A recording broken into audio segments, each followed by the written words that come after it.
여러분 혹시 이런 생각 해보신 적 있으신가요? 나는 매일 걷고 있으니까 건강할 거야. 나는 꾸준히 운동하고 있으니까 괜찮을 거야. 그런데 만약 제가 지금부터 말씀드릴 내용이 사실이라면 어떨까요? 70살이 넘어서 걷기만 계속한다면 오히려 몸이 더 빨리 늙을 수 있다는 사실 말입니다. 깜짝 놀라셨나요? 저도 처음 이 사실을 알았을 때 정말 충격을 받았습니다. 우리가 평생 믿어왔던 상식이 흔들리는 순간이었으니까요. 하지만 최근 의학계에서는 분명하게 말하고 있습니다. 70살 이후에는 걷기만으로는 충분하지 않다고요. 생각해 보세요. 식물을 키울 때 물만 주면 될까요? 아니죠. 햇빛도 필요하고 좋은 흙도 필요하고 때로는 영양제도 필요합니다. 우리 몸도 마찬가지입니다. 걷기라는 물만 주고 있으면 언젠가는 시들고 말 거예요. 저는 내과 전문의 김준호입니다. 오늘 이 영상에서는 걷기 외에도 반드시 필요한 5가지 운동을 소개해 드리겠습니다. 이 방법들은 노화의 속도를 늦추고 통증을 줄이며 활기찬 움직임을 유지하는 데 도움을 줄 수 있습니다. 특히 마지막 5번째는 여러분의 생각을 완전히 바꿔놓을지도 모릅니다. 그런데 본격적으로 시작하기 전에 여러분에 대해 조금 더 알고 싶습니다. 지금 이 영상을 보고 계신 당신은 몇 살이신가요? 그리고 어느 지역에서 시청 중이신가요? 댓글로 남겨주세요. 당신의 이야기를 읽는 것은 저에게 큰 기쁨이 될 것입니다. 당신이 나누어 주시는 삶의 경험 하나하나가 우리의 이 공간을 더욱 따뜻하고 가까운 곳으로 만들어줄 거라고 믿습니다. 그럼 이제 함께 시작해 볼까요? 많은 분들이 매일 걷는 것만으로도 건강을 유지할 수 있다고 믿습니다. 하지만 걷기는 몸을 움직이게 할 뿐 몸을 만들어주지는 않습니다. 70을 넘긴 이후부터 우리 몸을 조용히 위협하는 가장 큰 적은 병이 아니라 바로 근육이 사라지는 현상, 즉 근감소증입니다. 이 변화는 40살부터 이미 시작되고 70이 되면 그 속도는 가파르게 증가합니다. 그냥 가만히 놔두면 어느 날 갑자기 일어설 힘조차 잃어버릴 수 있습니다. 서울 마포구에 사는 73살 김순애 어르신은 매일 아침 공원을 걸었습니다. 하루도 빠짐없이 5,000보 이상 늘 부지런히 움직이며 자신은 건강을 잘 지키고 있다고 믿었습니다. 그런데 어느 날 시장에서 장을 보고 집으로 돌아와 계단 2칸을 올라서려는 순간 무릎이 휘청이며 그대로 넘어진 것입니다. 다행히 뼈에는 금이 가지 않았지만 그 순간 김 어르신은 처음으로 스스로에게 질문을 던졌습니다. 왜 나는 쓰러졌을까? 진료실에서 의사는 조심스레 말했습니다. 걷기만 해서는 엉덩이, 허벅지, 뒤쪽 팔, 복부 같은 중요한 근육들이 제대로 자극되지 않습니다. 이런 근육들은 일정한 저항을 받아야 비로소 유지되죠. 꾸준히 걸었지만 그로 인해 생기는 자극은 한정적이었고 몸은 조용히 힘을 잃어가고 있었던 겁니다. 그날 이후 김 어르신은 작고 소박한 운동을 시작했습니다. 벽에 손을 대고 팔굽혀펴기를 하고 물병을 아령처럼 들며 팔을 들어 올렸고 양치질을 하면서는 의자에서 일어섰다 앉기를 반복했습니다. 6주가 지나자 눈에 띄게 변한 것은 거울 속 몸이 아니라 삶을 대하는 태도였습니다. 균형감이 살아나면서 작은 돌부리에 발이 걸릴까 두렵던 감정도 사라졌고 무엇보다 몇 년간 혼자 열 수 없던 꽉 닫힌 병뚜껑조차 다시 열 수 있게 된 것입니다. 근력 운동은 절대 근육을 키우는 것이 목적이 아닙니다. 스스로의 몸을 스스로 움직일 수 있는 자유를 지키기 위한 필수 조건입니다. 지금 당장 간단한 자가 테스트를 해보세요. 단단한 의자에 앉은 채 손을 쓰지 않고 일어나 보는 겁니다. 힘들게 일어선다면 그건 몸이 보내는 작고 중요한 신호입니다. 이제는 근육을 다시 깨워야 할 때라는 말이죠. 지금 시작해도 절대 늦지 않습니다. 근육은 나이에 상관없이 자극에 반응합니다. 단 10분, 일주일에 3번. 꾸준한 근력 운동만으로도 노화로 인한 신체 저하를 눈에 띄게 되돌릴 수 있습니다. 헬스장이나 기구가 필요하지도 않습니다. 내 몸 자체, 고무밴드 하나, 혹은 부엌에 있는 국물 통조림만으로도 충분합니다. 많은 어르신들이 나는 평생 걸어왔는데 균형에는 문제가 없을 거야 라고 생각하십니다. 하지만 진실은 다릅니다. 균형 감각은 타고나는 것이 아니라 익혀야 하는 기술입니다. 그리고 기술은 연습하지 않으면 사라집니다. 70살 이후 노인 사망 원인 1위가 무엇인지 아십니까? 감기나 당뇨가 아닙니다. 바로 낙상입니다. 눈에 띄지 않게 조금씩 무너지는 균형 감각이 어느 날 갑자기 넘어짐으로 이어지고 그 한 번의 사고가 회복 불가능한 후유증을 남기기도 합니다. 전북 전주시 덕진구에 사는 76살 박도식 어르신은 은퇴한 시내버스 운전기사였습니다. 은퇴 후에도 동네를 당당히 걷고 모퉁이를 돌 때마다 인사하며 활기차게 지냈습니다. 그런데 어느 날 오후 인도에서 보도블록을 내려오다 순간 발이 멈칫했고 몸이 앞으로 쏠리며 도로에 거의 넘어질 뻔했습니다. 다치지는 않았지만 그날 이후 박 어르신은 스스로에게 묻기 시작했습니다. 내가 왜 그랬지? 몸에 무슨 문제가 생긴 걸까? 병원에서는 더 많이 걸으라는 말 대신 의외의 조언을 받았습니다. 균형은 걸음이 아니라 훈련으로 유지됩니다. 의사는 박 어르신에게 단 3가지 동작을 알려주었습니다. 한 발 들고 서 있기, 뒤꿈치와 발끝을 나란히 두고 걷기, 그리고 눈을 감은 채 옆으로 천천히 움직이기. 3주가 지나자 놀라운 변화가 일어났습니다. 집안에서 의자나 벽을 더 이상 붙잡지 않고 걸을 수 있었고 발끝이 닿는 감각이 살아나면서 자신감도 함께 돌아왔습니다. 걷기만으로는 우리 몸의 전정기관, 발목의 안정근육, 몸의 위치를 인지하는 고유 수용 감각이 충분히 자극되지 않습니다. 지금 이 순간 자가 테스트를 해보실 수 있습니다. 주방 싱크대나 벽 근처에 서서 한 발을 들어 10초간 균형을 유지해 보세요. 그리고 가능하시다면 눈을 감고 다시 시도해 보세요. 중심이 흔들린다면 지금이 바로 시작할 때입니다. 균형 훈련은 장비가 필요하지 않습니다. 오직 당신의 의지만 있으면 됩니다. 이 작은 훈련이야말로 넘어짐을 예방하고 스스로의 삶을 끝까지 지켜내는 가장 강력한 무기입니다. 지금 이 영상을 계속 시청하고 계시고 저희가 나눈 이야기들이 정말 유익하다고 느껴지신다면 댓글에 숫자 3을 남겨주세요. 그 한 글자가 당신께서 여전히 저희와 함께하고 계시다는 따뜻한 신호가 되어 큰 힘이 됩니다. 아직 채널을 구독하지 않으셨다면 지금 구독 버튼을 누르시고 알림 설정도 함께 해주세요. 앞으로 올라올 소중한 영상들을 놓치지 않으실 수 있습니다. 당신의 응원은 저희에게 큰 힘이 됩니다. 당신 덕분에 저희는 정보를 전하고 마음을 나누며 조금이나마 희망의 빛을 전할 수 있는 영상을 계속 만들 수 있습니다. 앞으로도 저희와 함께 걸어가 주세요. 감사합니다. 삶은 결코 일직선으로만 흘러가지 않습니다. 그러나 우리는 너무 쉽게 걷고 있으니 괜찮겠지라고 생각하며 매일 같은 방향, 같은 동작만을 반복합니다. 걷기는 다리를 움직이게 해주지만 굳어가는 관절을 풀어주지는 않습니다. 굽어진 등을 펴주지도 않고 목을 돌려 뒷자리를 확인하게 해주지도 않죠. 70이 넘으면 많은 어르신들이 몸이 뻣뻣해진 건 나이 탓이지라고 말씀하십니다. 하지만 실제로는 단지 덜 써서 굳어진 거일 때가 많습니다. 경북 구미시에 사는 78살 윤정자 어르신도 그런 분 중 한 명이었습니다. 꽃을 무척 사랑하셨고 마당에서 직접 텃밭을 가꾸는 시간이 가장 행복하다고 하셨죠. 그러던 어느 날 차를 운전하던 중 사이드미러를 보려고 고개를 돌리려 했는데 움직임이 어색하고 답답했습니다. 통증은 없었지만 분명한 불편함이 있었습니다. 병이 아니라 움직임 자체가 줄어들고 관절이 굳어가고 있었던 겁니다. 물리치료사는 약을 권하지 않았습니다. 대신 아주 단순한 동작들을 매일 반복해보라고 조언했습니다. 목을 천천히 돌려보기, 팔을 부드럽게 앞으로 휘저어보기, 발끝을 손으로 터치해보기, 의자에 앉아 천천히 상체를 비틀어보기.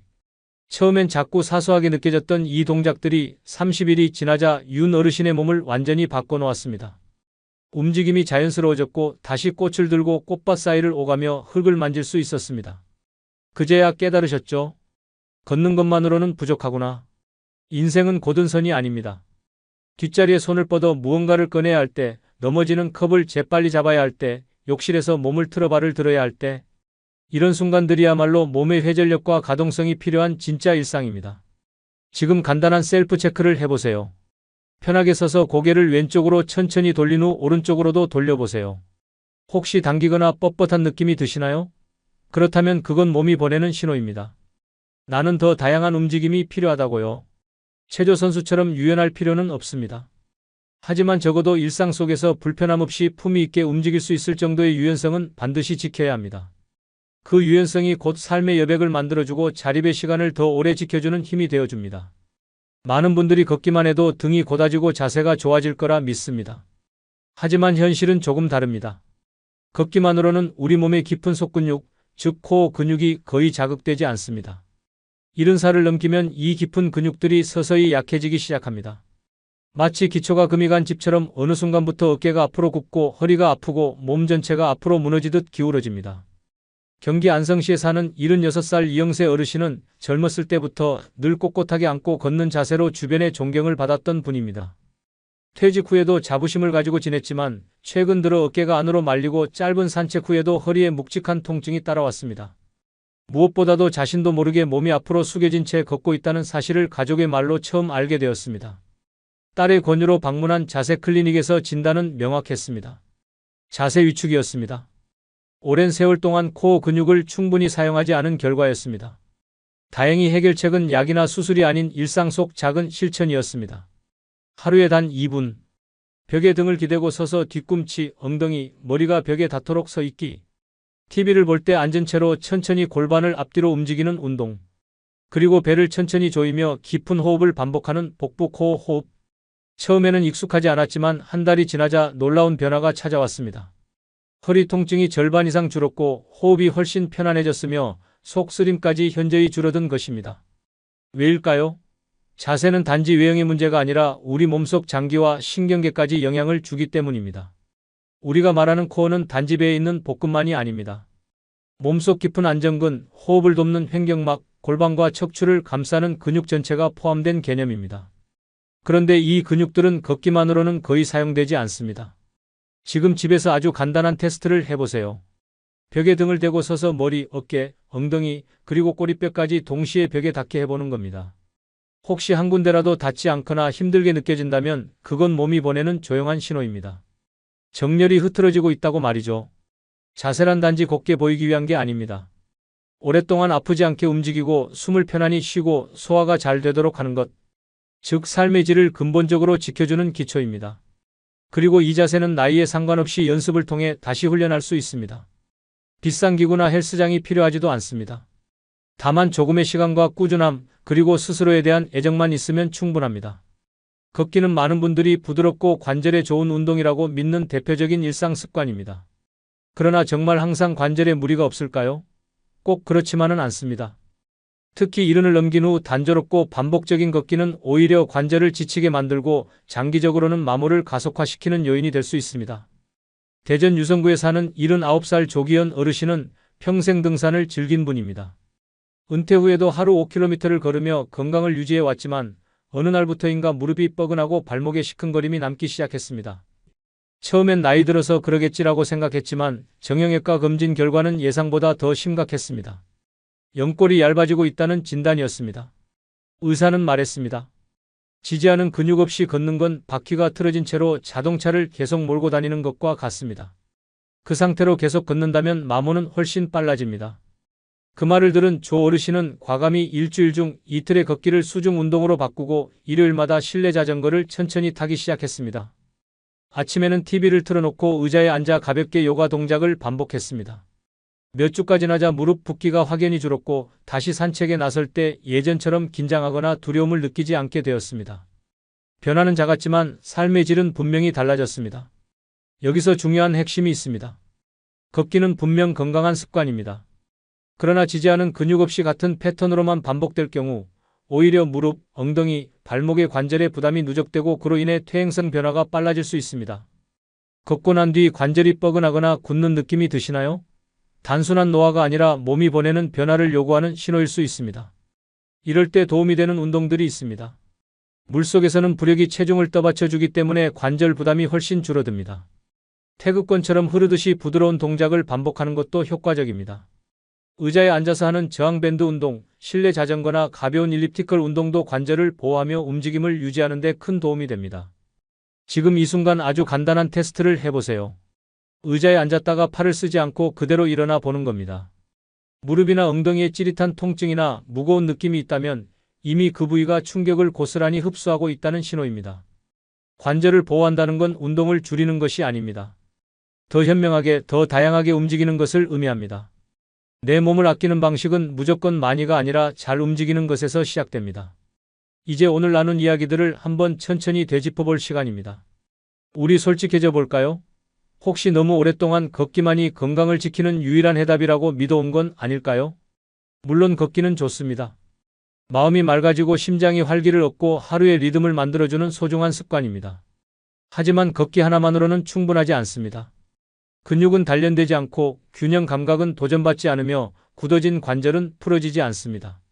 특히 관절을 지탱해줄 근육 없이 계속 걷는다면 오히려 마모가 가속화될 수 있다는 사실을 이제는 받아들여야 합니다. 이른이 넘은 이후 우리 몸은 좀 더 섬세한 접근을 필요로 합니다. 근육을 유지하기 위한 근력 운동, 낙상의 위험을 줄이기 위한 균형 훈련, 굳은 몸을 유연하게 풀어주는 스트레칭과 가동성 훈련, 자세와 호흡을 살리는 코어와 정렬, 그리고 관절을 보호하는 저충격 대체 운동까지 이 5가지 영역은 단순한 운동이 아니라 스스로를 지키는 삶의 전략입니다. 5가지 모두를 한꺼번에 바꿀 필요는 없습니다. 중요한 건 크게가 아니라 지속적으로입니다. 오늘 들으셨던 김순애 어르신, 박도식 어르신, 윤정자 어르신, 이영세 어르신, 그리고 조기현 어르신의 이야기처럼요. 이분들은 극적인 변화보다 아주 작은 시도에서 시작했습니다. 하루 10분, 일주일 3번. 그 작고 조용한 선택이 삶을 바꿔놓은 거죠. 자, 이제 당신의 차례입니다. 5가지 영역 중에서 오늘 가장 먼저 시작해보고 싶은 건 무엇인가요? 댓글에 한 줄 남겨주세요. 저는 오늘부터 코어와 자세 바로잡기를 실천해보려고 합니다. 당신의 이야기는 또 다른 누군가에게 용기가 될 수 있습니다. 지금 이 영상을 함께 보고 있을지도 모를 누군가에게요. 혹시 오늘 영상이 마음에 와닿았다면 좋아요 한번 눌러주시고 아직 구독하지 않으셨다면 구독 버튼도 꼭 눌러주세요. 그리고 이 내용이 필요할 것 같은 60세 이상의 가족이나 지인에게 이 영상을 꼭 전달해주세요. 우리는 혼자가 아닙니다. 함께 연결되고 함께 성장하는 시니어들의 공동체. 당신도 그 안에 소중한 한 사람입니다. 그럼 다음 영상에서 다시 만나요. 건강하게 호기심을 잃지 않고 꾸준히 움직이며 살아가세요. 우리가 걸어가는 이 길 아직 늦지 않았습니다. 여러분, 혹시 요즘 우편함에 청첩장이 들어있으면 어떤 기분이 드시나요? 반가운 마음보다 먼저 한숨부터 나오시진 않으신가요? 지금부터 들려드릴 이야기는 우리 모두의 이야기입니다. 60대를 살아가는 여러분이라면 누구나 한 번쯤 겪었을 고민, 바로 경조사에 관한 이야기입니다. 오늘 이 시간이 끝날 즈음 여러분은 혼자가 편해지는 이유를 이해하게 되실 겁니다. 그리고 그것이 결코 나쁜 것이 아니라는 사실도 깨닫게 되실 거예요. 자, 그럼 이제 시작해볼까요? 어느 가을날 오후였습니다. 퇴직한 지 3년째 되는 해였죠. 박 선생님은 우편함에서 하얀 봉투 한 장을 꺼내 들었습니다. 오랜 지인의 결혼 청첩장이었습니다. 봉투를 들고 거실로 돌아온 박 선생님은 한참을 멍하니 청첩장을 바라보았습니다. 예전 같았으면 달력에 동그라미 치고 당연히 갈 준비를 했을 텐데 이번엔 달랐습니다. 꼭 가야 하나?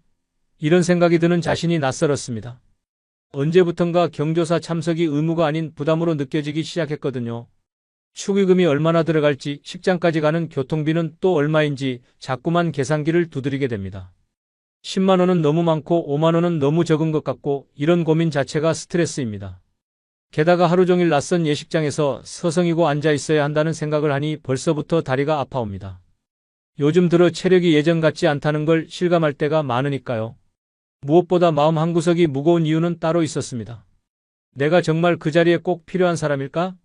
그냥 인원수 채우기에 불과한 건 아닐까? 이런 생각이 자꾸 들었거든요. 여러분도 이런 경험 있으시죠? 분명 좋은 일이고 축하해야 할 일인데 왠지 마음이 무겁고 발걸음이 떨어지지 않는 그런 순간 말입니다. 사실 이런 고민은 박 선생님만의 문제가 아닙니다. 요즘 60대들 사이에서 가장 많이 나오는 이야기가 바로 경조사 얘기거든요. 커피 한 잔 마시면서 친구들끼리 모이면 어김없이 나오는 주제입니다. 누구네 아들 결혼식 갔다 왔다. 누구네 장례식장에 다녀왔다. 이번 달 경조사비가 얼마나 나갔다. 이런 이야기들이 자연스럽게 오갑니다. 통계를 보면 더 놀랍습니다. 우리나라 은퇴자들이 1년에 경조사비로 쓰는 돈이 평균 140만 원이라고 합니다. 한 달에 10만 원이 넘는 돈이죠. 결혼식에는 1년에 평균 11번 정도 참석하고 장례식에는 5번 정도 간다고 합니다. 한 달에 한 번 이상은 꼭 경조사에 가는 셈이죠. 어떤 분들은 이런 말씀을 하십니다. 경조사비만 안 나가도 노후 생활에 아무 문제 없을 것 같다고요. 과장이 아닙니다. 정말 그렇습니다. 월급이 나올 때는 크게 부담스럽지 않았던 돈이 은퇴하고 나니까 정말 큰 돈으로 느껴집니다. 같은 10만 원이어도 받아들이는 무게가 전혀 다르죠. 여기 한 분의 사연이 있습니다. 중소기업에서 일하다가 은퇴한 지 4년 된 분의 이야기입니다. 이분의 경험담을 들어보시겠습니다. 어느 날 오랜 친구를 만났답니다. 그 친구가 딸아이 결혼식을 치렀다면서 이런 이야기를 꺼냈답니다. 결혼식이 끝나고 집에 와서 핸드폰을 열어보니 오지 않은 사람들의 이름과 전화번호가 눈에 들어오더랍니다. 그 친구는 그 자리에서 하나씩 연락처를 지웠다고 합니다. 아무런 연락도 없이 오지 않은 사람들, 축의금도 보내지 않은 사람들의 번호를 말이죠. 또 다른 친구는 아예 전화번호 자체를 바꿔버렸다고 합니다. 오랫동안 써오던 번호를 새 번호로 완전히 바꿔버린 거죠. 그리고 정말 연락하고 싶은 사람들에게만 새 번호를 알려줬답니다. 이 사연을 보낸 분은 처음에 그 말을 듣고 좀 야박하다는 생각이 들었다고 합니다.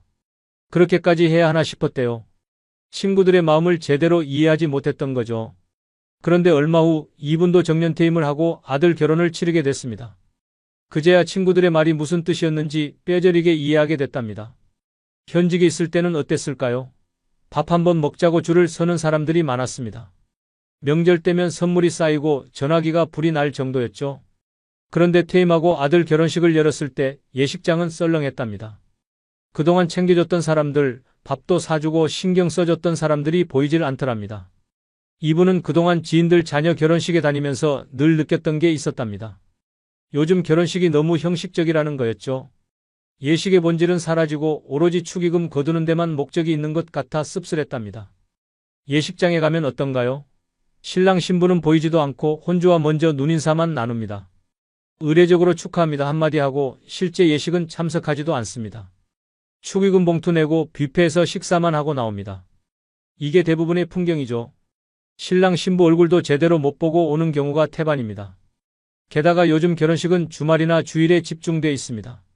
참석하는 사람들 입장에서는 귀한 휴일을 반납해야 하는 거죠. 젊은 사람들도 부담스러운데 나이 든 사람들은 더 힘듭니다. 그렇다고 안 갈 수도 없는 게 현실입니다. 우리 문화가 그렇잖아요. 경조사는 꼭 챙겨야 하는 거라고 배웠으니까요. 그런데 이분이 직접 혼주가 되어보니 생각이 달라졌답니다. 사실 지인들을 결혼식에 초청한 건 축의금 때문만은 아니었답니다. 물론 축의금도 중요하죠. 솔직히 그것도 무시할 수 없습니다. 하지만 더 큰 이유는 그동안 못 봤던 얼굴들을 이번 기회에 보고 싶어서였답니다. 오랜만에 만나서 안부도 묻고 결혼식을 핑계 삼아 식사라도 함께하고 싶었던 거죠. 그게 진짜 이유였답니다. 그때 깨달았답니다. 경조사를 치르는 사람과 참석하는 사람의 마음이 이렇게 다르구나. 주는 사람과 받는 사람의 온도차가 이렇게 크구나. 손님으로 갈 때는 돈의 액수가 중요하다고 생각했습니다. 얼마를 내야 체면이 서고 얼마를 내야 관계가 유지되는지 그런 계산만 했던 거죠.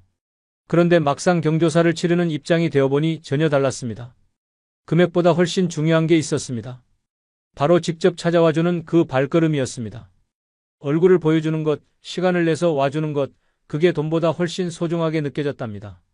10만 원을 보내는 것보다 5만 원을 들고 직접 와주는 게 100배, 1000배 고마웠답니다. 그런데 가장 가슴 아팠던 순간이 있었답니다. 꼭 와줄 거라고 믿었던 사람이 끝내 나타나지 않았을 때였죠. 물론 피치 못할 사정이 있었겠지요. 애써 그렇게 생각하려고 했답니다. 하지만 서운한 마음을 감출 수가 없더랍니다. 괜히 연락했나 싶은 후회도 들었답니다. 그동안 나름 성공한 인생을 살았다고 자부했는데 착각이었나 싶어 자괴감마저 들었답니다. 그 순간 이분은 지난날 자신의 모습을 돌아보게 됐답니다. 친구들이나 지인들의 경조사 연락을 받으면 어땠을까요? 액수부터 계산했습니다. 얼마를 해야 하나, 꼭 가야 하나, 돈만 보내면 되지 않나, 이런 생각들을 했던 거죠. 경조사비만 보내면 도리는 다 했다고 생각했습니다. 그렇게 자신을 합리화했던 과거의 모습이 부끄러워졌답니다. 이분은 결국 친구들이 했던 것처럼 오지 않은 지인들의 이름과 전화번호를 핸드폰에서 하나하나 지웠답니다.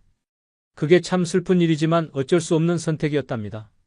가까운 인연이든 먼 인연이든 한번 맺은 인연은 모두 소중한 법인데 말이죠. 만나면 헤어진다는 회자 정리가 우리 인생의 모습인가 봅니다. 이 사연을 읽으면서 많은 생각이 들었습니다.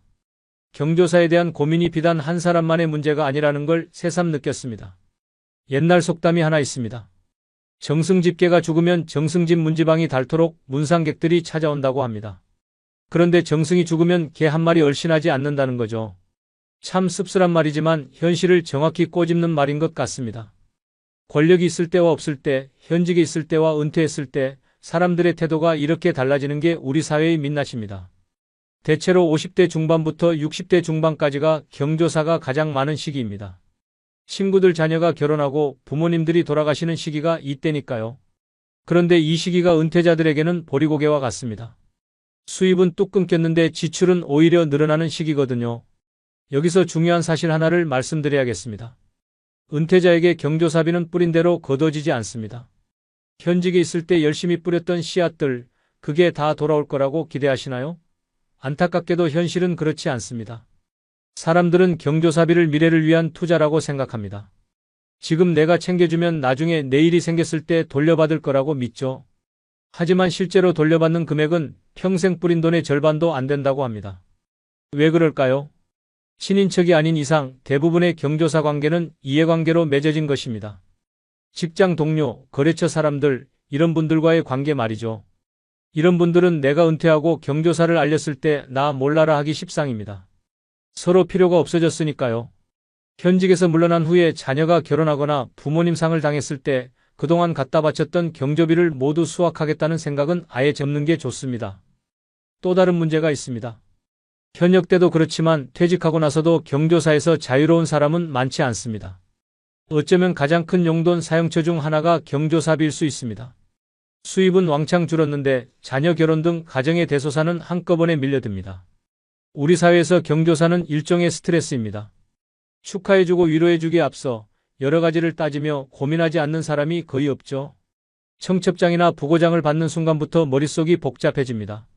얼굴을 비출 것인가 말 것인가부터 시작해서 비춘다면 얼마를 할 것인가, 과연 그 돈을 회수할 가능성이 있는가까지. 경조사비는 대개관계의 경중으로 결정됩니다. 인간관계가 좋은 사람일수록 그 액수는 늘어나게 돼 있습니다. 경조사를 일일이 챙기다 보면 빤한 수입으로는 가랑이가 찢어집니다. 이쪽을 챙기면 저쪽이 부족하고 저쪽을 챙기면 이쪽이 모자랍니다. 그러다 보니 피부로 느끼는 체감 경조사 부담이 현역 때와는 비교할 수 없을 만큼 커집니다. 게다가 은퇴자는 직장인보다 경조사비 씀씀이가 큰 편입니다. 한 번에 내는 평균 축의금이 7만 원을 넘긴다고 합니다. 체면도 있고 관계도 생각해야 하니까 5만 원은 좀 그렇고 10만 원은 부담스럽고 결국 7만 원 정도로 결정하게 되는 거죠. 며칠 전 중국의 인민일보에서 한국의 경조사비 문화를 다룬 기사가 있었습니다. 얼굴에는 미소를 띠고 있지만 마음속으로는 죽는 소리를 하고 있다고 표현했답니다. 정말 공감되는 표현이죠? 겉으로는 축하합니다, 위로합니다 하면서도 속으로는 부담스럽고 힘들다는 게 우리의 솔직한 마음입니다. 경조사비는 일종의 상호부조 성격이 강합니다.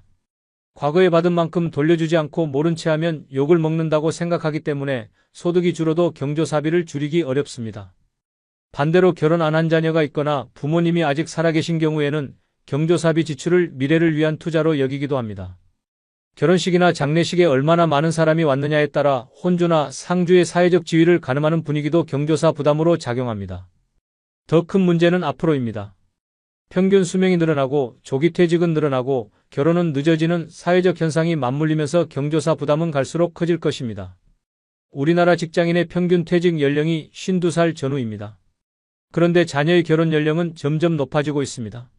자녀의 결혼이 늦어지면서 퇴직 후에 자녀가 결혼하는 사람이 크게 늘었습니다. 수입이 없는 상태에서 결혼 비용과 경조사비를 동시에 감당해야 하는 거죠. 수명 연장도 부의금 부담을 은퇴 후 시점으로 몰리게 만듭니다. 내 부모님뿐 아니라 친구나 친지의 부모님도 사정이 비슷하니 은퇴 후 부의금 지출이 늘어날 수밖에 없습니다. 원래 부조금이라는 게 뭘까요? 목돈이 들어가는 행사 때 이웃이나 친척끼리 십시일반으로 돈이나 음식, 노동력을 보태서 일을 잘 치르도록 돕는 거였습니다. 그리고 자신에게 일이 닥쳤을 때 도움을 받는 상부상조의 아름다운 풍습에서 비롯된 거였죠. 하지만 요즘은 이런 품앗이 풍습이 거의 사라졌습니다. 이를 대체한 것이 바로 현금 박치기, 눈도장 찍기로 관계가 이어지는 경조사 문화입니다. 우리는 일생을 살면서 기쁜 일, 슬픈 일을 수없이 겪으면서 살아갑니다. 그럴 때마다 함께 기뻐해주고 함께 슬퍼해주는 수많은 이웃과 친구, 친척들이 있어서 잘 살아갈 수 있습니다. 이게 얼마나 감사한 일인지 모릅니다. 그래서 부조에는 서로 축하하고 위로하는 마음이 깊게 자리해야 합니다. 부조는 인간관계에서 아름다운 인생사 하나가 되어야지 부담이 되어서는 안 됩니다. 앞으로 경조사 부조로 마음 상하거나 서운해하지 않았으면 좋겠습니다. 부조를 보내면서 정을 보낸 모두에게 감사하는 고운 마음을 가졌으면 좋겠습니다. 또 부득이하게 뜻을 보내지 못한 사람에게도 서운해하지 않았으면 좋겠습니다. 모두 자기의 몫이고 자기의 업이기 때문입니다. 옛날부터 이런 말이 있습니다. 물 부조보다 말 부조가 낫고 말 부조보다 몸 부조가 더 뜻깊다고요. 직접 찾아가서 축하해주고 조의를 표하는 것이 마땅합니다. 하지만 세상 일이 그리 쉽지만은 않죠. 그래서 가까운 사람의 경조사에는 따뜻한 인사말 한마디가 어떤 것보다 값진 게 아닌가 싶습니다. 돈의 액수보다 진심 어린 말 한마디, 따뜻한 손길 하나가 훨씬 소중합니다. 그게 진정한 부조가 아닐까요? 이제 서양처럼 가까운 몇 사람이 증인이 되고 가족 단위로 소박하게 치르는 그런 결혼 문화로 바뀔 때가 되지 않았나 싶습니다. 품앗이라는 의미로 이해되는 축의금도 결혼 축하 의미로 낸 것이므로 그것으로 끝나야 옳지 않을까요? 꿔준 돈처럼 되돌려받고자 장부를 쓰는 것은 아름답다고 할 수 없습니다. 진정한 축하와 위로는 계산기를 두드리는 게 아니니까요. 여기까지 경조사에 대한 이야기를 나눠봤습니다. 혹시 마음이 무거워지신 분들도 계실 겁니다. 그런데 이제부터 할 이야기는 조금 다릅니다. 경조사 이야기를 하다 보니 자연스럽게 인간관계에 대한 고민으로 이어졌습니다. 그리고 그 고민 끝에 도달하는 곳은 결국 나 자신입니다. 나이가 들면서 점점 더 혼자가 편해지는 이유가 뭘까요? 그건 나쁜 게 아닙니다. 오히려 자연스러운 과정입니다. 젊었을 때 우리는 늘 누군가와 함께 했습니다. 가족을 위해, 직장을 위해, 친구들을 위해, 사회를 위해 살았죠.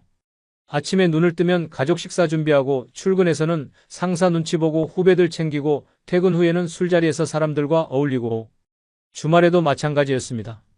가족 행사, 친척 모임, 동창회, 계모임, 쉴 틈이 없었죠. 그렇게 살다 보니 정작 나 자신은 뒷전이었습니다. 내가 정말 원하는 게 뭔지, 내가 진짜 좋아하는 게 뭔지 생각해 볼 여유가 없었습니다. 우리는 다른 사람들과 함께 있을 때 맡겨진 역할을 충실하게 연기합니다. 늘 정해진 각본대로 따라하는 훈련이 몸에 배어 있죠. 좋은 아버지, 좋은 어머니, 좋은 남편, 좋은 아내, 좋은 직장인, 좋은 친구, 이런 역할들을 완벽하게 소화하려고 애썼습니다. 그런데 그러다 보니 정작 자신의 진정한 모습을 잃어버리게 됩니다. 스스로를 솔직하게 대면하지 못하는 사람이 되는 거죠. 자기 자신을 평가하고 투자하는 데는 철저히 인색했습니다. 다른 사람들 눈치만 보고 다른 사람들 기준에 맞춰 살았으니까요. 그런데 나이가 들고 은퇴를 하면서 상황이 바뀝니다. 더 이상 맡은 역할이 없어지는 거죠. 직장에서의 역할, 사회에서의 역할이 사라지고 가정에서의 역할도 점점 줄어듭니다. 자녀들이 독립하면서 부모로서의 역할도 예전 같지 않습니다. 혼자 있는 사람은 가장 자유로운 사람입니다. 그런데 우리는 그동안 역할 연기에 너무 익숙해져 있었습니다. 그래서 이런 자유를 마주하게 되면 오히려 충격에 빠집니다. 뭘 해야 할지 모르겠고 불안하고 외롭게 느껴지는 거죠. 그래서 상당수의 사람들이 혼자라는 사실을 참을 수 없어 합니다. 혼자는 곧 외로움이고 공허함이라고 단정짓고 착각 속에 빠집니다. 하지만 생각해 보세요. 우리는 이 세상에 올 때 혼자였습니다. 갈 때도 동반자가 있을 리 없습니다. 사람으로 산다는 것은 필경 외로운 일입니다. 그런데 그 외로움이 나쁜 건가요? 아닙니다. 오히려 소중한 시간입니다. 혼자만의 시간은 생각을 풍성하게 키우고 그 차원을 높여줍니다. 고독은 우리의 영혼을 성장시키는 귀한 시간입니다. 사람은 모두 자신의 길을 당당히 걸어가야 합니다. 이제는 자식도 배우자도 일상의 삶에서 잠시 내려놓아야 합니다. 그들을 사랑했던 만큼, 그들에게 쏟았던 열정만큼 이제는 나 자신을 위해 사용해야 할 때입니다. 이제 나 스스로를 사랑해야 합니다. 내가 나를 사랑해주지 않으면 누가 나를 나만큼 사랑해줄까요? 최근에 혼자만의 시간을 누려본 기억이 있으신가요? 혼자서 여행을 가본 적이 있으신가요? 스스로 고독한 여행자가 되어보세요. 한밤중 덜컹거리며 달리는 기차에 앉아 창밖으로 스쳐 지나가는 불빛을 바라보세요. 그 순간 떠오르는 생각들이 있을 겁니다. 내 인생은 어땠나? 앞으로 어떻게 살아야 하나? 이런 질문들이 자연스럽게 떠오를 거예요. 많은 생각이 부담스러우신가요? 생각이 많은 것은 좋은 일입니다. 그것을 조용히 음미할 때 우리의 영혼은 성장합니다. 열심히 가정을 지키면서 살아온 나 자신을 마음껏 칭찬하세요. 열심히 일하면서 지나온 내 삶을 한껏 사랑하세요. 정성껏 마음 주고 발걸음했던 내 이웃들을 진심으로 사랑하며 칭찬하세요. 이제 이만하면 쉴 자격이 충분합니다. 더 이상 달려가지 못하더라도 스스로를 달래고 추스를 시간을 주세요. 수고했습니다. 애썼습니다. 육신이 너덜너덜해질 만큼 약해진 나 자신에게 위로와 칭찬과 용기를 보내주세요. 욕심부리고 때를 쓰고 부족한 자신조차 따스하게 보듬으며 이해해주세요. 잠시 거울 앞에 서보세요. 거울 속에 내 얼굴을 정면으로 쳐다보세요. 늙음을 느낀 언젠가부터 자세히 보기 싫어진 내 얼굴이지만 오늘은 거울 속 내 얼굴을 정면으로 뚫어져라 바라보세요. 10년 전, 20년 전, 30년 전 사진 속 내 얼굴을 생각하며 구석구석 찬찬히 현재의 내 모습을 바라보세요. 저렇게 늙어가는구나. 나는 우울하고 안쓰러운 마음이 들 겁니다. 그 얼굴에는 굴곡의 세월과 기쁨, 서러움의 시간이 묻어 있습니다. 사랑과 이별과 만남의 시간들이 묻어 있습니다. 내 얼굴이지만 수많은 세월 동안 진지한 대화 한 번 없이 남의 물건처럼 방치해둔 내 모습입니다. 언제 이렇게 수많은 주름살이 얼굴을 도배했을까요? 언제 이렇게 떨어진 꽃잎의 색깔처럼 피부는 갈색 침전이 되었을까요? 한때는 거울 속 저 얼굴에도 신혼의 싱그러움이 있었습니다. 아이들 초등학교 입학식 때 희망에 찬 젊은 부모의 기쁨이 있었을 겁니다. 경제적 궁핍함의 힘든 세월 속에서도 꿋꿋이 웃음을 잃지 않던 얼굴이었습니다. 아이들의 교육 문제로 이리저리 고민하던 극성스런 부모의 얼굴이었습니다. 갑자기 먼 길 떠나는 부모님과의 영원한 이별을 회한의 눈물로 보내드린 얼굴이었습니다. 지금은 당시 부모님의 얼굴로 쓸쓸히 거울 속에 있습니다. 낯설게 변해버린 굳은 무표정의 얼굴에게 이제 진정으로 좋은 표정을 선물해 주세요. 지난 세월 근심과 걱정 속에서 찌들어간 내 얼굴에게 앞으로는 웃음과 희망을 전해주세요. 더 이상 주름살은 남겨주지 않도록 노력하세요. 열심히 살아온 내 얼굴에게 그동안 너무 고마웠다고 말해주세요. 수십 년을 동고동락해준 내 얼굴에게, 지구상에 오직 하나뿐인 내 얼굴에게 남은 시간은 우리들만을 위해 바치겠노라고 약속하세요. 생각은 말이 되고 말은 행동이 되며 행동은 습관이 되고 습관은 삶의 변화를 줍니다. 어떤 생각을 하느냐에 따라 인생이 달라집니다. 내가 나를 사랑하지 않으면 남들 또한 나를 사랑해주지 않을 겁니다. 이제 구체적으로 실천해 볼까요? 지금부터 말씀드리는 것들을 하나씩 해보세요. 첫째, 내가 제일 좋아했던 취미 생활을 시작하세요. 예전에 하고 싶었지만 시간이 없어서 못했던 것들이 있을 겁니다. 그림 그리기, 악기 연주, 등산, 사진 찍기 뭐든 좋습니다.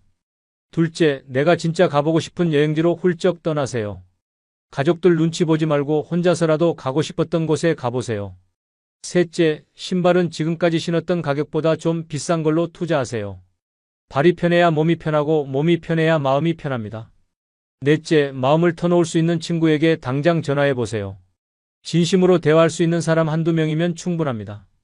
다섯째, 아직 용서해주지 않았던 사람이 있다면 가슴을 열고 용서해주세요.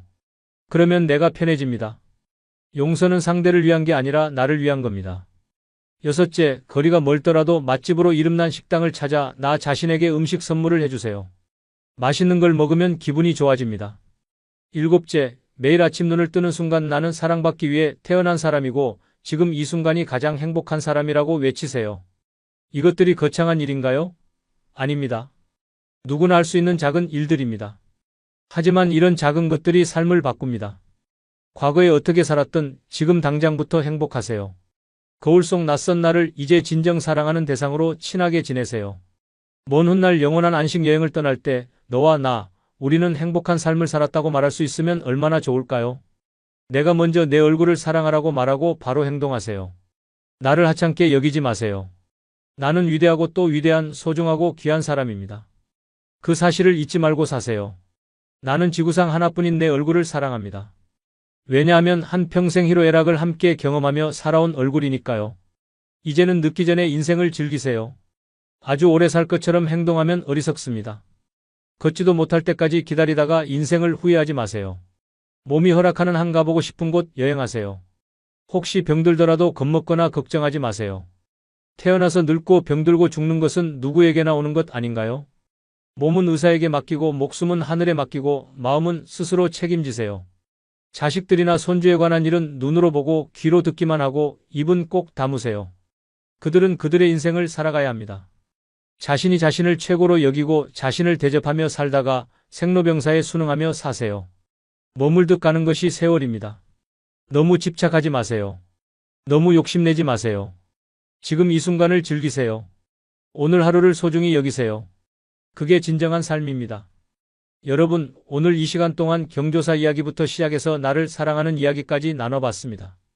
경조사로 인한 부담, 변화하는 인간관계, 그 속에서 느끼는 외로움과 서운함, 이 모든 게 나이 들어가는 우리가 겪는 자연스러운 과정입니다. 하지만 그 과정 속에서 우리가 잊지 말아야 할 것이 있습니다. 바로 나 자신을 사랑하는 것입니다. 평생 다른 사람들을 위해 살았습니다. 이제는 나를 위해 살 때입니다. 혼자가 편해지는 건 나쁜 게 아닙니다. 그건 진정한 나를 찾아가는 과정입니다. 경조사에 부담 느끼는 것도 당연합니다. 무리해서 참석하지 않아도 괜찮습니다. 진심으로 축하하고 위로하는 마음만 있다면 그것으로 충분합니다. 오늘 이 시간이 여러분께 작은 위로가 되었기를 바랍니다. 그리고 나 자신을 사랑하는 시간을 가지시길 바랍니다. 지금 당장 거울 앞에 서서 내 얼굴을 바라보세요. 그리고 말해주세요. 수고했다고, 사랑한다고. 여러분 모두 행복하세요. 남은 인생 후회 없이 즐겁게 사세요.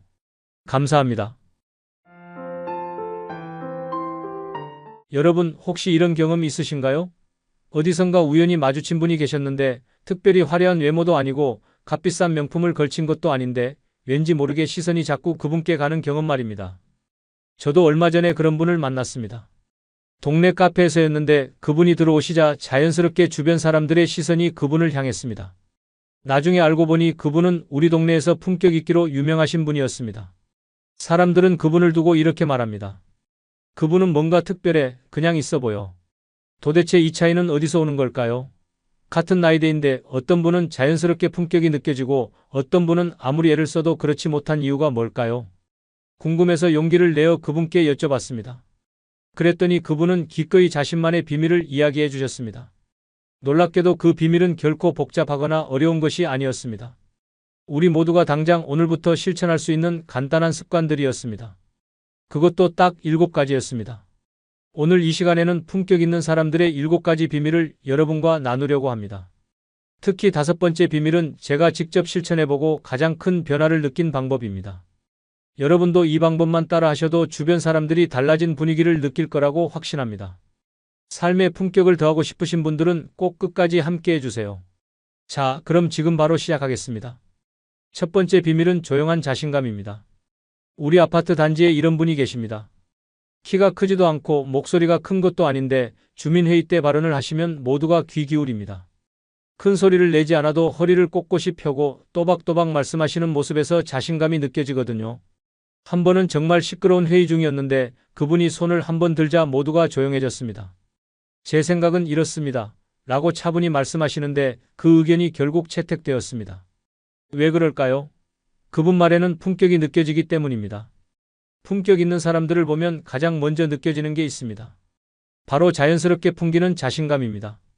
그렇다고 자신을 과시하거나 거만하게 굴지는 않습니다. 오히려 조용하면서도 단단한 태도, 흔들리지 않는 모습이 그들을 더욱 돋보이게 만듭니다. 진정한 자신감은 말로만 표현되는 게 아닙니다. 걸음걸이, 자세, 손짓, 몸짓 같은 작은 요소 하나하나에서 드러납니다. 길을 걸을 때 허리를 꼿꼿이 세우고 시선을 자연스럽게 앞을 향하는 것만으로도 분위기가 완전히 달라집니다. 여러분은 어떠신가요? 사람들 앞에서 말할 때 목소리가 작아지거나 시선을 자꾸 피하게 되시나요? 혹시 어깨가 구부정해지고 걸음걸이가 자신 없어 보이지는 않으신가요?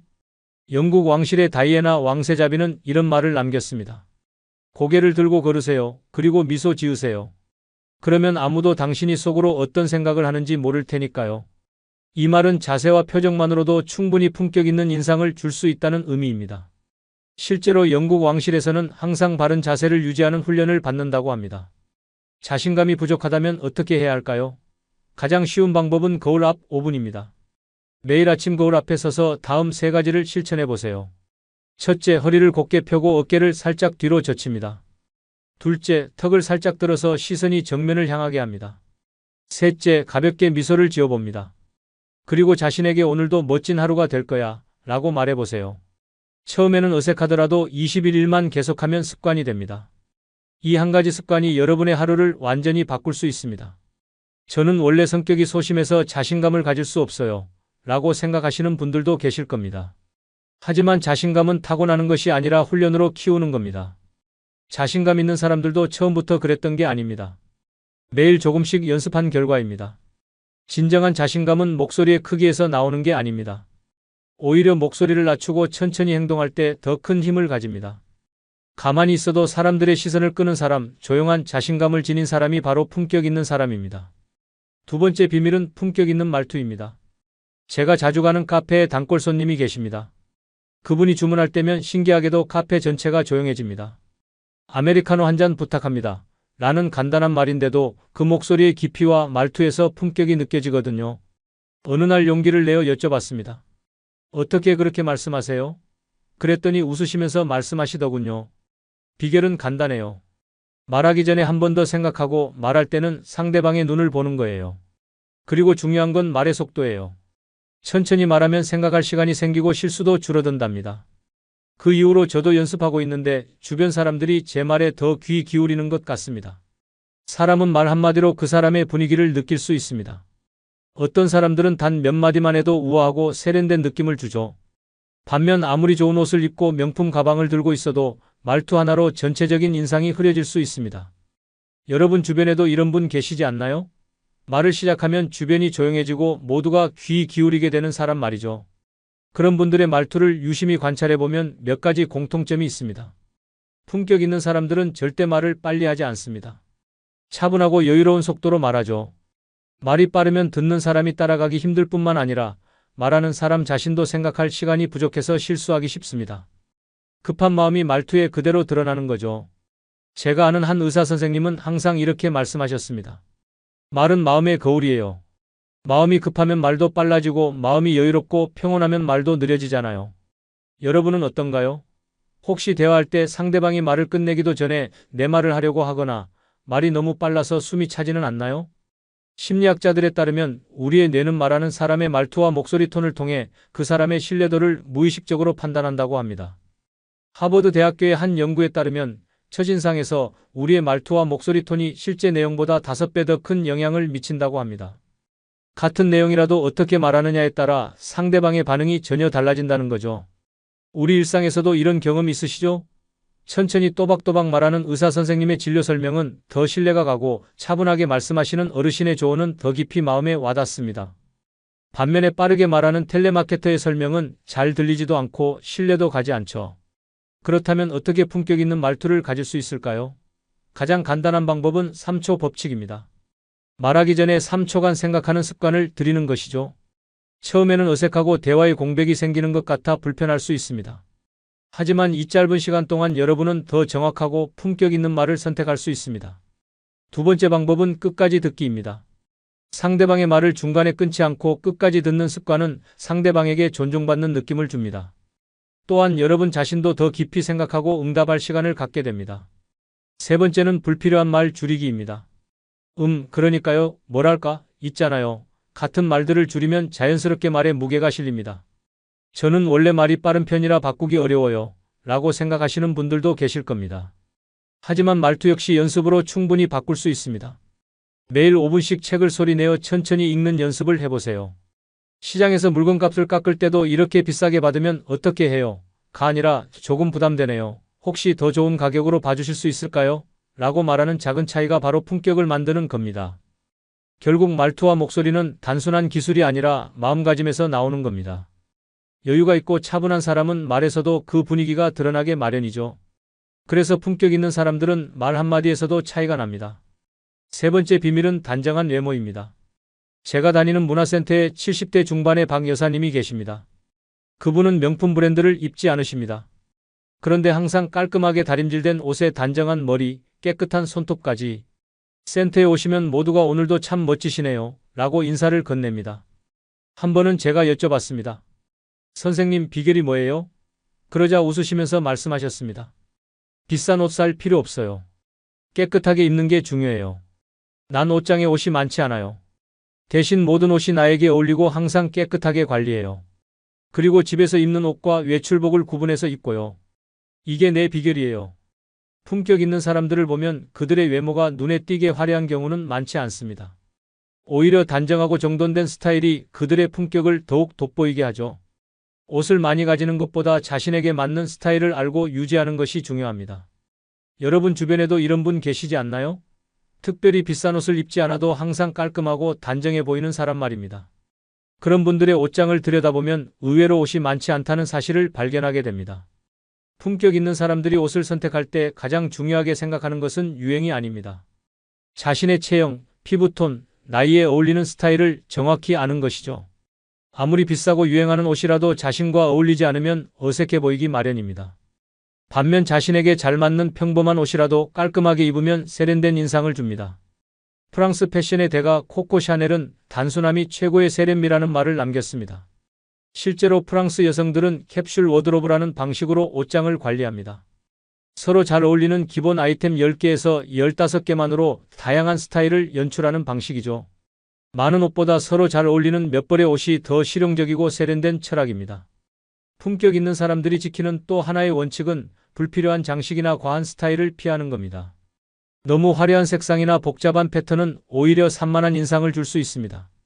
대신 깔끔한 색상 조합과 정돈된 스타일이 더 큰 품격을 만들어줍니다. 품격 있는 외모를 가꾸는 가장 쉬운 방법은 3가지 원칙을 지키는 겁니다. 첫째, 깨끗함은 기본 중의 기본입니다. 옷에 얼룩이 있거나 머리가 지저분하거나 신발이 더러우면 아무리 비싼 옷을 입어도 소용없습니다. 매일 샤워하고 옷을 자주 세탁하고 신발을 깨끗이 유지하는 습관이 중요합니다. 둘째, 구김 없음은 정돈된 인상을 줍니다. 구겨진 옷은 게으르고 무심한 인상을 주지만 다림질된 옷은 세심하고 정돈된 느낌을 줍니다. 특히 셔츠나 블라우스, 바지의 주름 관리는 전체적인 인상을 크게 좌우합니다. 셋째, 조화로움은 전체적인 균형을 의미합니다. 옷과 신발, 가방이 서로 어울려야 하며 특히 자신의 나이와 체형, 상황에 맞는 스타일을 선택하는 것이 중요합니다. 저는 패션에 관심이 없어서 품격 있게 보이기 어려워요 라고 생각하시는 분들도 계실 겁니다. 하지만 패션에 큰 관심이 없더라도 기본적인 원칙만 지키면 충분히 단정하고 정갈한 인상을 줄 수 있습니다. 오히려 너무 유행에 민감한 사람보다 자신만의 일관된 스타일을 가진 사람이 더 멋있어 보일 때가 많습니다. 깨끗함과 정돈된 모습은 그 자체로 품격이 됩니다. 네 번째 비밀은 여유로운 태도입니다. 지하철에서 만난 한 어르신이 아직도 기억에 남습니다. 출근 시간 많은 지하철인데 모두가 조급해하고 짜증내는 와중에 한 70대 할머니가 계셨습니다. 그분은 혼잡한 상황에서도 전혀 서두르지 않으셨습니다. 표정은 평온했고 누군가 실수로 발을 밟았는데도 부드럽게 미소 지으며 괜찮아요 라고 말씀하셨습니다. 나중에 그분 옆자리가 비어서 앉게 됐는데 무심코 여쭤봤습니다. 어르신, 어떻게 그렇게 여유로우세요? 그분이 이렇게 말씀하셨습니다. 서두른다고 빨리 도착하나요? 5분 일찍 도착한다고 인생이 달라지진 않아요. 하지만 마음의 평화를 잃으면 하루가 망가져요. 난 항상 10분 일찍 나와서 여유를 갖는 습관이 있어요. 그게 내 비결이에요. 품격 있는 사람들은 절대 서두르지 않습니다. 급하게 움직이지 않고 말과 행동이 자연스럽게 흐릅니다. 그들의 몸짓과 표정에는 여유로움이 깃들어 있고 어떤 상황에서도 흔들리지 않는 안정감이 느껴집니다. 조급한 사람들은 행동에서 그 불안함이 그대로 드러납니다. 대화를 할 때 말을 빠르게 내뱉거나 상대방이 다 말하기도 전에 끼어드는 습관이 있는 경우가 많죠. 손짓이 과하게 크거나 발을 떨거나 눈을 계속 피하는 행동도 여유가 없는 사람들에게서 자주 보입니다. 반면 품격 있는 사람들은 이런 행동을 보이지 않습니다. 그들은 상대방의 말을 끝까지 듣고 자신이 할 말을 신중하게 골라서 전달합니다. 또한 실수를 했을 때도 감정적으로 반응하지 않죠. 옛말에 마음이 급하면 몸도 급해진다 했습니다. 실제로 심리학 연구에 따르면 우리의 몸과 마음은 긴밀하게 연결되어 있어서 한쪽이 영향을 받으면 다른 쪽도 영향을 받게 됩니다. 조급한 마음은 몸의 긴장으로 이어지고 이는 다시 마음의 불안을 폭발시키는 악순환을 만듭니다. 누군가는 작은 실수에도 얼굴이 붉어지고 변명하려 하거나 불안해하는 모습을 보일 수 있습니다. 하지만 품격 있는 사람들은 실수를 하더라도 당황하지 않고 침착하게 상황을 수습하죠. 여유로운 태도를 가지기 위해서는 스스로에게 여유를 주는 습관이 필요합니다. 하루 일정이 빠듯하면 조급해질 수밖에 없습니다. 그렇기 때문에 불필요한 스케줄을 줄이고 천천히 생각할 수 있는 시간을 만드는 것이 중요합니다. 저는 워낙 바빠서 여유를 가질 수 없어요 라고 생각하시는 분들도 계실 겁니다. 하지만 여유는 시간의 양이 아니라 시간을 대하는 태도에서 비롯됩니다. 아무리 바쁜 일정 속에서도 작은 여유를 만들 수 있습니다. 약속 시간 10분 전에 도착하도록 계획하거나 회의 사이에 10분의 휴식 시간을 두는 것만으로도 마음의 여유가 생깁니다. 이런 작은 습관이 모여 전체적인 태도의 변화를 가져옵니다. 또한 감정이 올라올 때 바로 반응하지 않고 한번 호흡을 가다듬는 습관을 들이는 것도 도움이 됩니다. 화가 났을 때 바로 말하지 않고 속으로 3번 정도 숫자를 세어본다면 말투와 표정이 차분해질 수 있습니다. 작은 변화지만 이것이 쌓이면 점점 더 여유로운 태도가 몸에 배게 됩니다.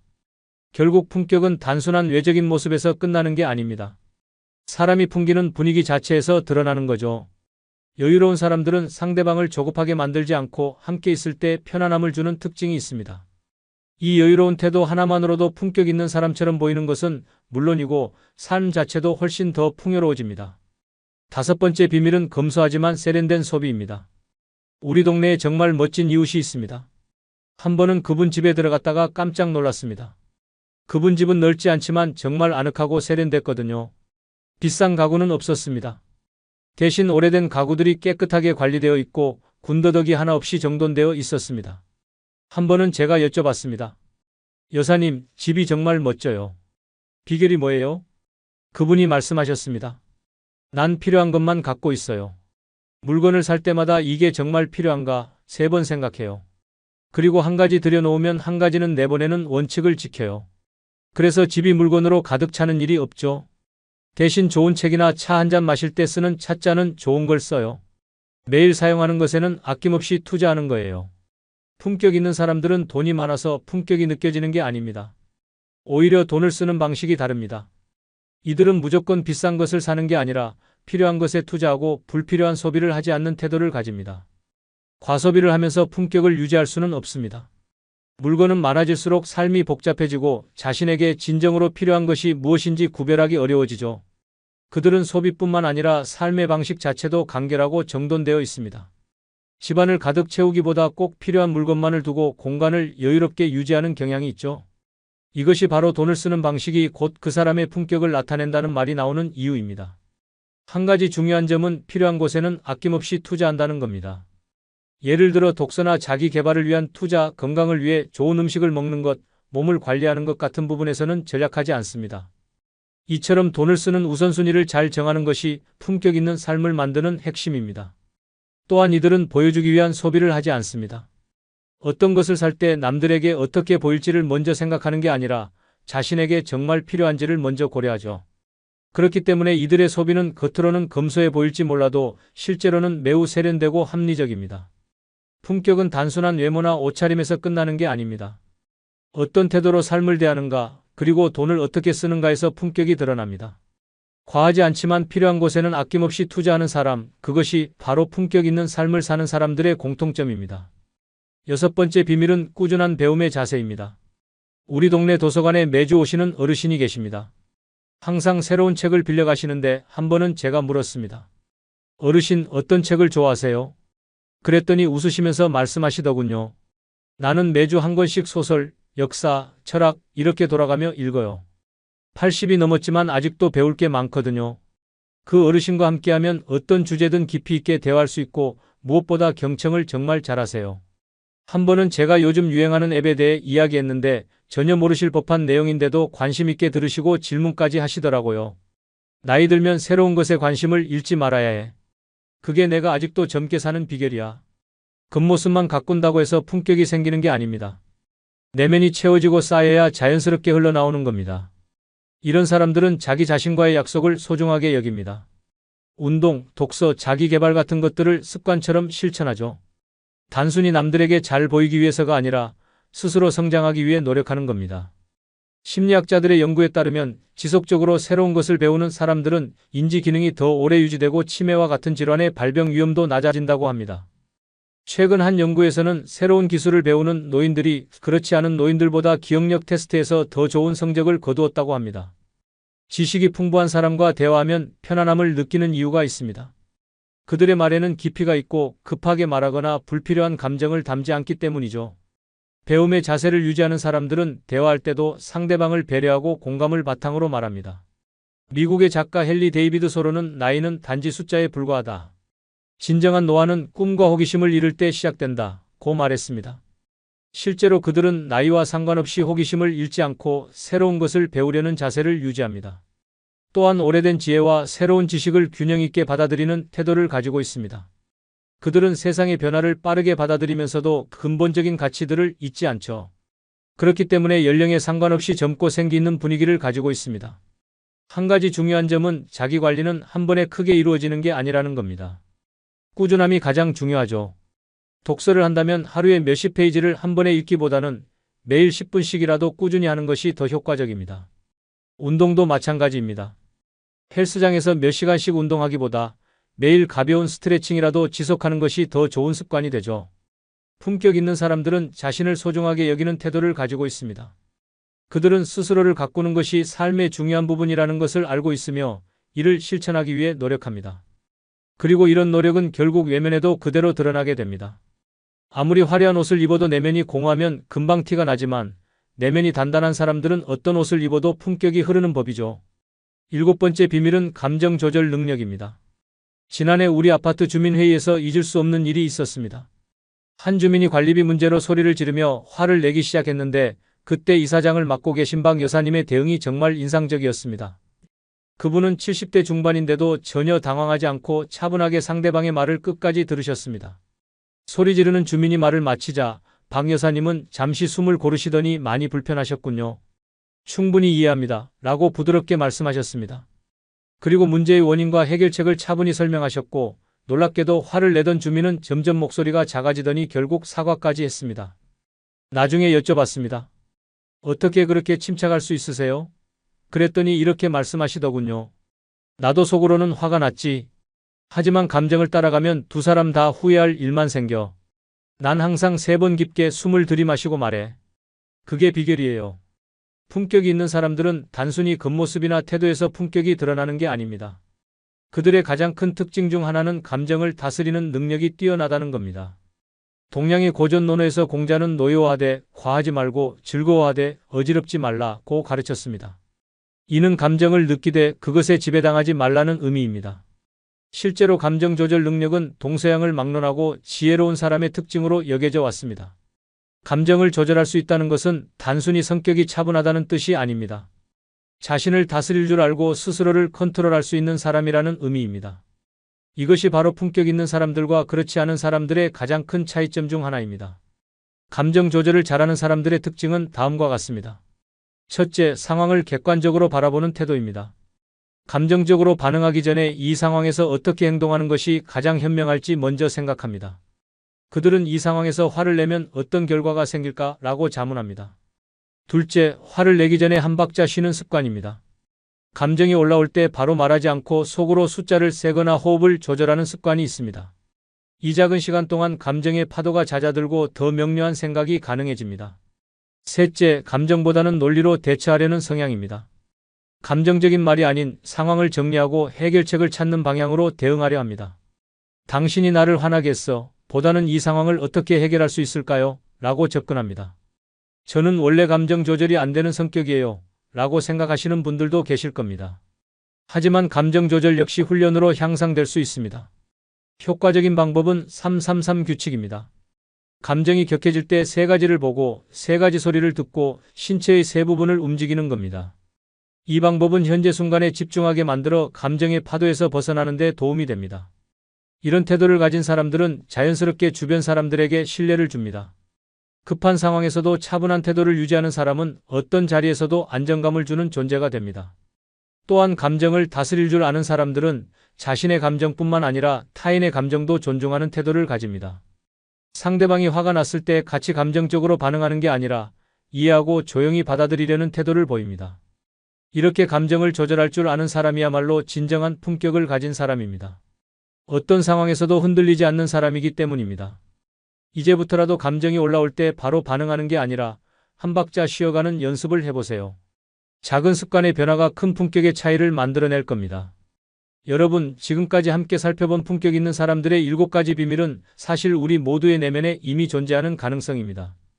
조용한 자신감, 품격 있는 말투, 단정한 외모, 여유로운 태도, 검소하지만 세련된 소비, 꾸준한 배움의 자세, 그리고 감정 조절 능력. 이 모든 것은 우리가 당장 오늘부터 실천할 수 있는 간단한 습관들입니다. 오늘 이 순간 여러분에게 말씀드리고 싶습니다. 여러분은 이미 충분히 아름답고 훌륭하십니다. 진정한 품격, 그건 그 사실을 깨닫고 자신의 내면에 이미 있는 빛을 조금씩 밖으로 표현하는 과정일 뿐입니다.